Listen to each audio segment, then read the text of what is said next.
Tani Vlog Channel.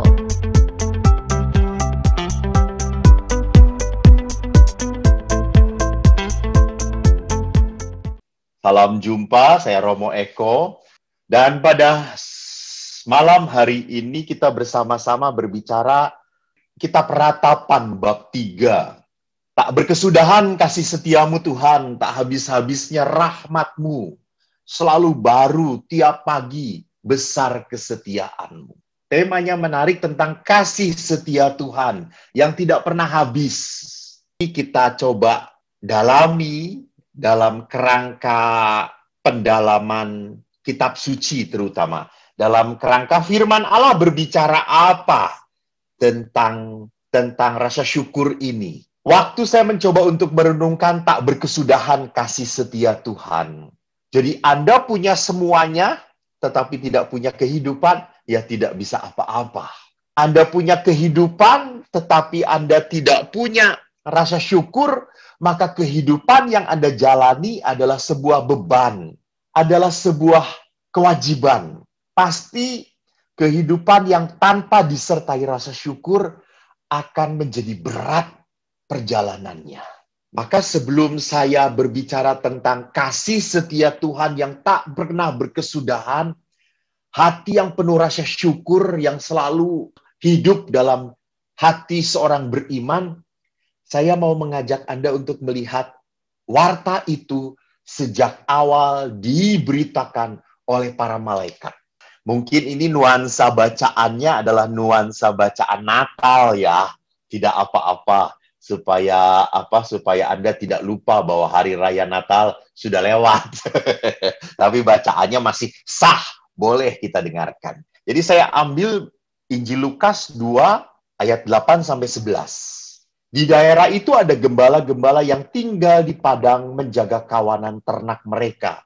Pada waktu malam, tiba-tiba berdirilah seorang malaikat Tuhan di dekat mereka, dan kemuliaan Tuhan bersinar meliputi mereka. Dan mereka sangat ketakutan. Lalu kata malaikat itu kepada mereka, "Jangan takut, sebab sesungguhnya aku memberitakan kepadamu kesukaan besar untuk seluruh bangsa. Hari ini telah lahir bagimu juru selamat, yaitu Kristus Tuhan di kota Daud."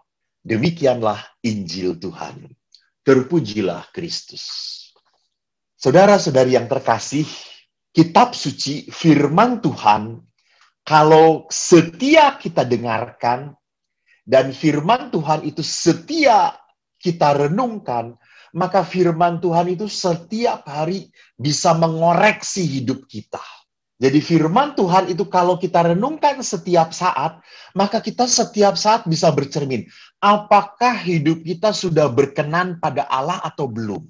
Jadi firman Allah itu semakin hari harusnya semakin menggosok apa? Iman kita. Jadi tidak pernah boleh firman Allah seringkali kita baca, tetapi meninabobokan kita. Nggak boleh. Firman Allah selalu mengajak kita untuk selalu bergerak, bergerak, bergerak. Ingat itu. Jadi tidak pernah firman Allah itu membuat kita diem, mandul. Kalau bahasa Sundanya, cicing wae, ngajentul, meneng wae, ora gawe opo-opo. Nah itu. Jadi firman Allah tidak pernah membuat orang hidup di zona nyaman. Firman Allah selalu membuat hati kita merasa tergelitik, isin, malu. Lah kok iya ya? Gitu. Apalagi malam hari ini yang saya ketengahkan adalah kata-kata malaikat. Jangan takut.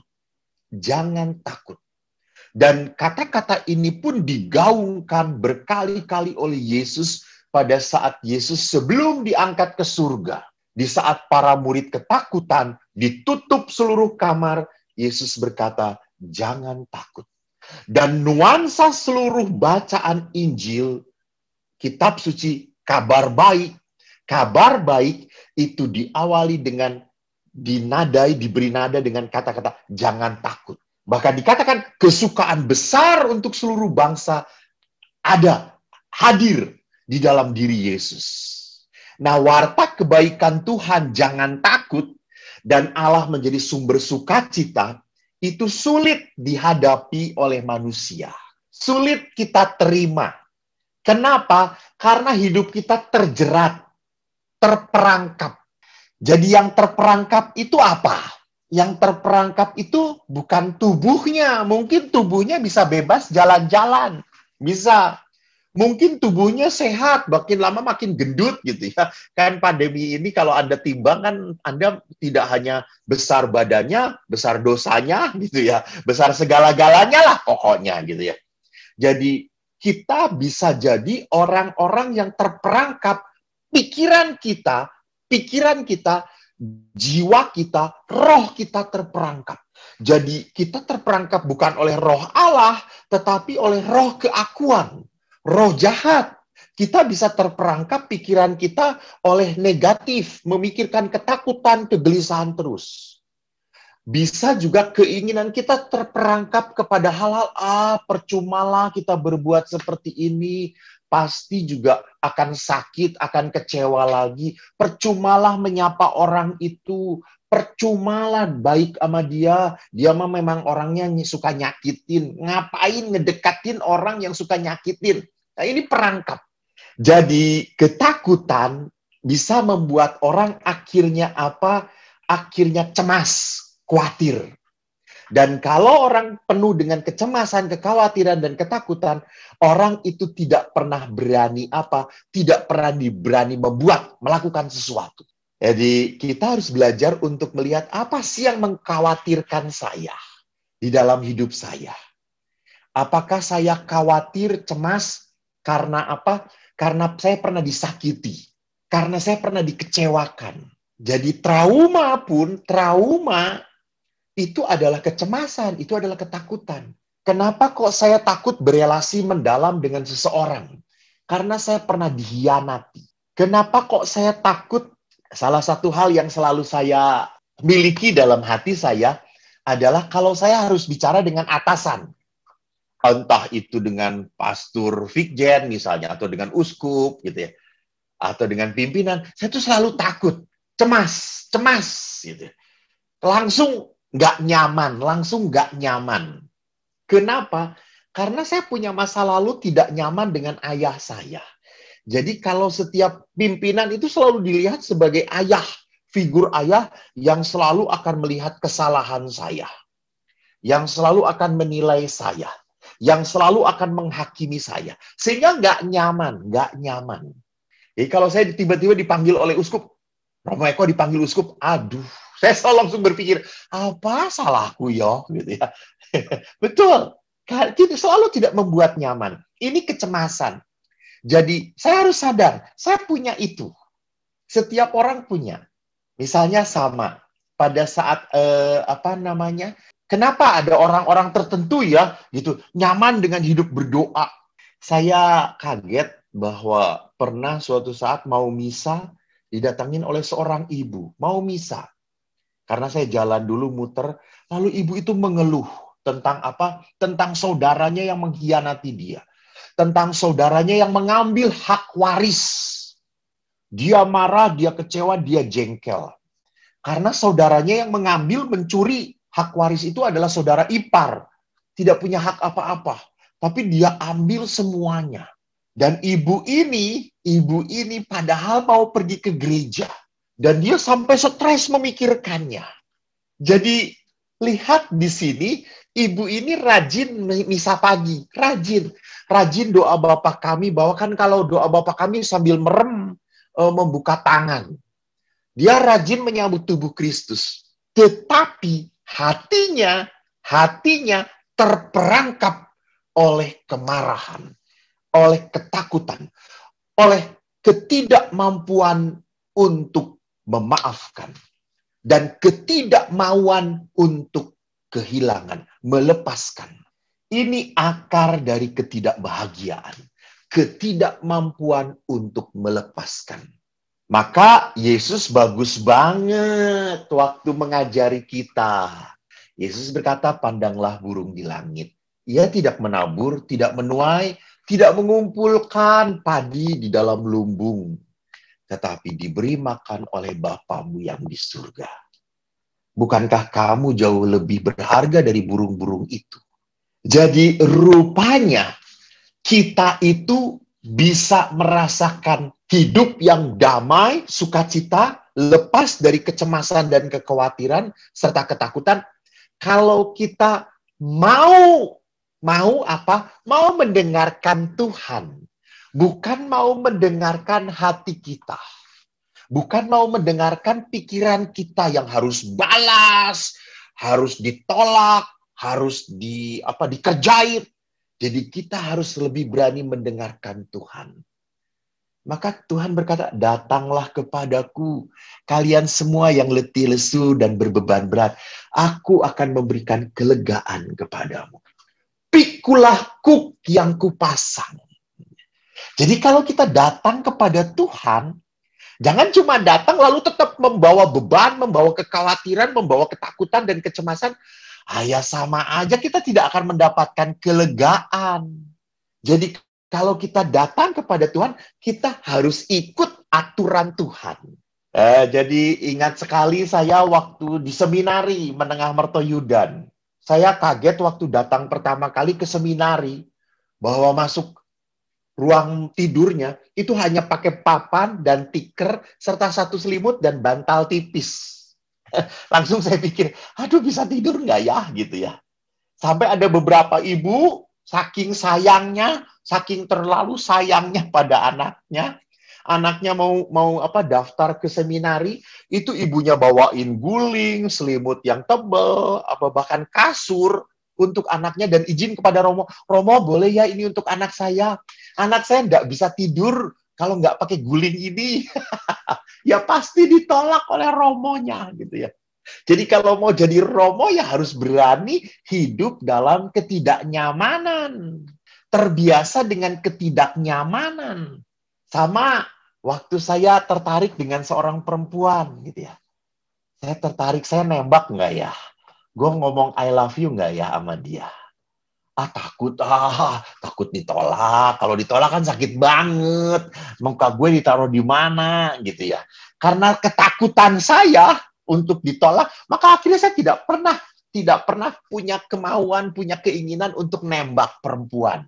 Dan syukur kepada Allah karena saya dipanggil menjadi imam. Bukan karena saya tidak berani. Bukan loh ya. Bukan karena tidak berani.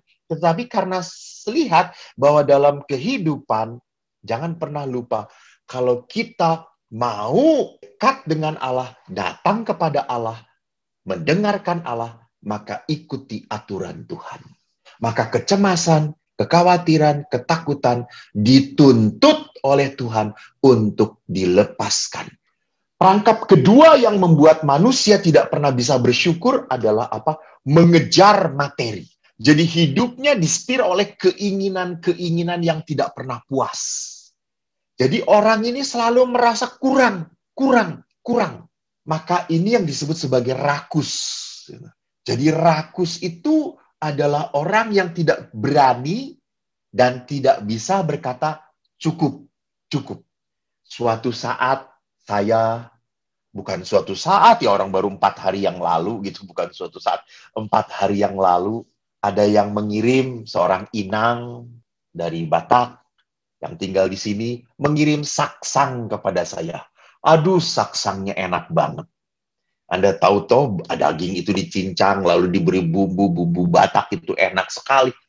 Lalu saking enaknya, saya kerasukan setan makannya.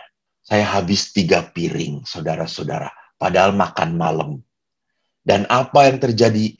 Malam sakit perut, tidak bisa tidur saya. Gelisah.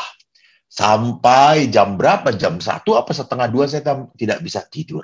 Karena apa? Rakus. Saya tidak berani berkata cukup. Jadi memang betul dalam kehidupan kita membutuhkan materi. Benar. Kita membutuhkan rezeki. Kita membutuhkan uang. Betul. Namun jangan pernah lupa bahwa Yesus pernah mengingatkan akar segala kejahatan adalah cinta uang. Rasul Paulus berkata seperti itu. Akar segala kejahatan adalah cinta uang. Sebab oleh memburu uanglah beberapa orang telah menyimpang dari iman dan menyiksa dirinya dengan berbagai-bagai duka. Ini bagus. Menyimpang dari iman. Jadi tidak aneh loh, ada orang-orang tertentu yang pindah imannya gitu ya, pindah agamanya atau apapun lah, pindah keyakinannya setelah dia merasa bahwa gereja lain atau agama lain membantu dia secara ekonomis gitu. Jadi bisa terjadi saya hidup beragama, beriman, taat kepada Yesus karena menguntungkan saya secara finansial. Ini yang menyedihkan. Jujur kadang-kadang menyedihkan. Saya kok maaf ya kalau Anda tidak setuju ya silahkan saja gitu ya. Tapi kan saya boleh memaparkan keprihatinan saya. Saya kadang-kadang prihatin kalau ada orang yang memberi kesaksian. Kalau ada orang yang memberi kesaksian, saudara-saudara, karena saya mengikuti Yesus, usaha saya, toko saya jadi maju, saudara-saudara. Cuannya banyak. Saya itu barang-barang yang saya beli, saya 500.000 laku gotiau, saudara-saudara. Karena dengan Yesus. Saya maaf ya, saya kok ndak srek ya. Saya ndak srek dengan seperti itu. Kok orang mengikuti Yesus cari keuntungan material sih? Kok diukurnya di situ? Kalau mengikuti Yesus baru sampai diukurnya dengan saya punya ini, punya itu, punya ini. Rasanya Yesus aja menyelamatkan kita dengan kehilangan. Jangan lupa.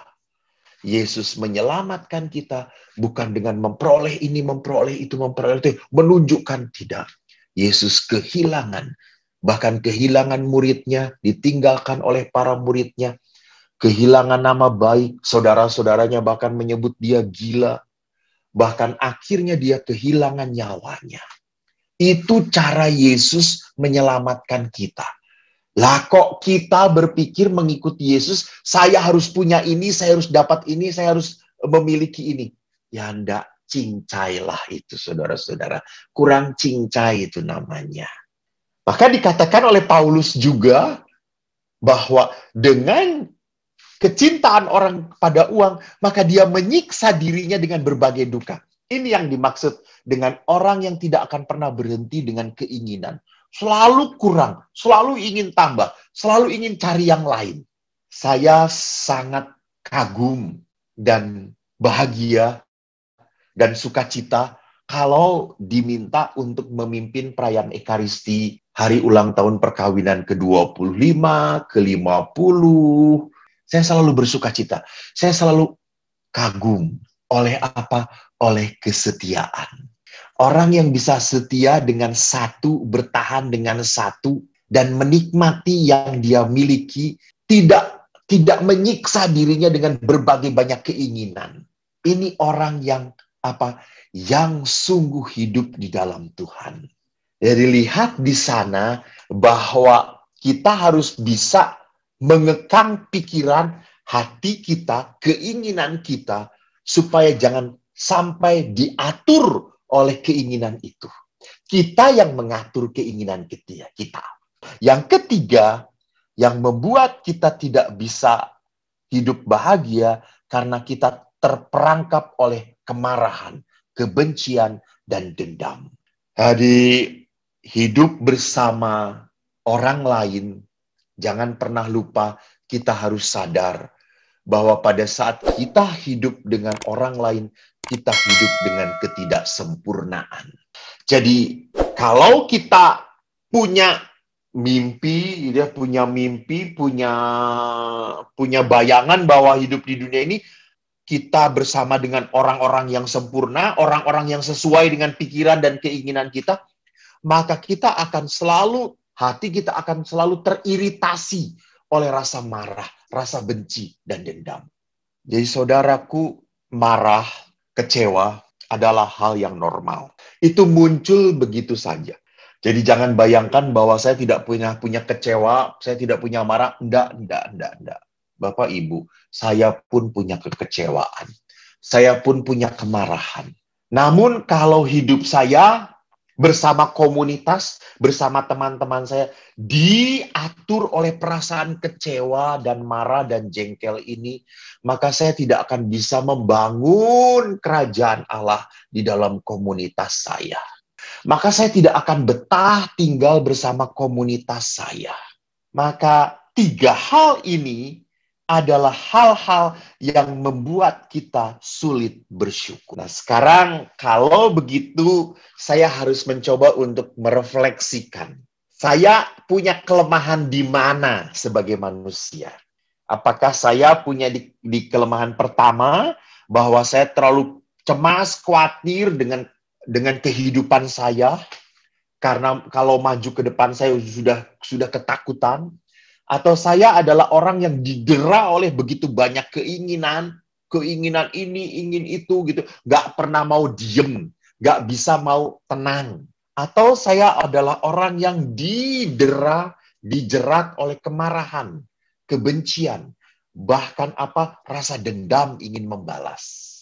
Kita kembalikan kepada firman Allah.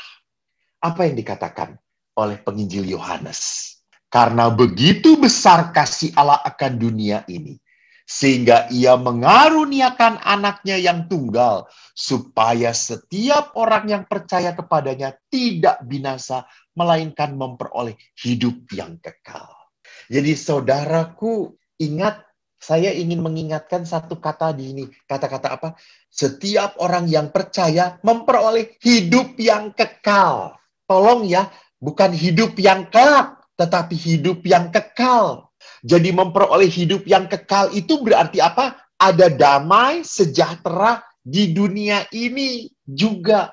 Jadi jangan bayangkan bahwa hidup yang kekal itu damai sejahteranya nanti kalau saya sudah mati di surga sana. No. Jadi Yesus itu ingin mengaruniakan damai, sejahtera, kasih Allah di dunia ini.